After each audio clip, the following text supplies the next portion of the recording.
I'm Keith Ellison, and I'm the Minnesota Attorney General.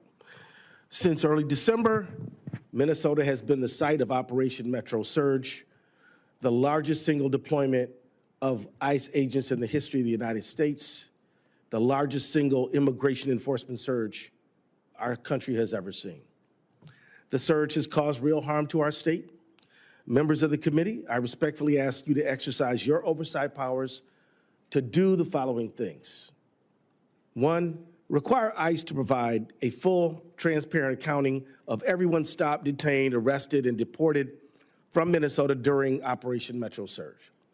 2, require ICE to document the conditions of its detention facilities and to allow attorneys, healthcare professionals, clergy, and elected officials full access. 3, require the FBI to conduct investigations in partnership with Minnesota into the deaths of Renee Good and Alex Preddy and into every other use of excessive force. 4, require ICE to stop masking, stop the racial profiling, stop conducting warrantless searches. And finally, pass comprehensive immigration reform. I was so encouraged years ago when Senator Lankford was leading that effort. It needs to be renewed. One question any rational person might ask is why? Why is this happening? Because it simply doesn't really make sense. Every rationale the administration has offered for this surge is really a pretext. The government has said the purpose of the surge is to fight unauthorized immigration, yet Minnesota ranks 28th among all states in the percentage of undocumented immigrants. Florida and Texas alone have nearly as many undocumented people as the entire population of the state of Minnesota.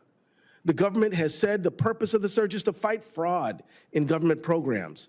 Well, of course, I hate fraud, and my office and I are already fighting it. We've convicted 300 people of Medicaid fraudsters in the last 7 years.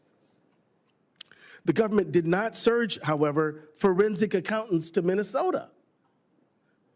They didn't surge computer experts. Instead, they sent 3,000 masked, armed men who are now kicking in doors, demanding papers, killing Minnesotans, not fighting fraud.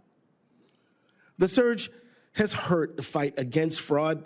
Because of it, a wave of experienced prosecutors have left the U.S. Attorney's Office in Minnesota, and the remaining staff are now drowning in a flood of habeas corpus petitions. The government has also said that the purpose of the surge was to fight violent crime and rid our streets of the worst of the worst. And yet violent crime rates in Minneapolis were falling before the surge. Furthermore, ICE's own data shows that 77% of those it has detained in Minnesota have no criminal record at all.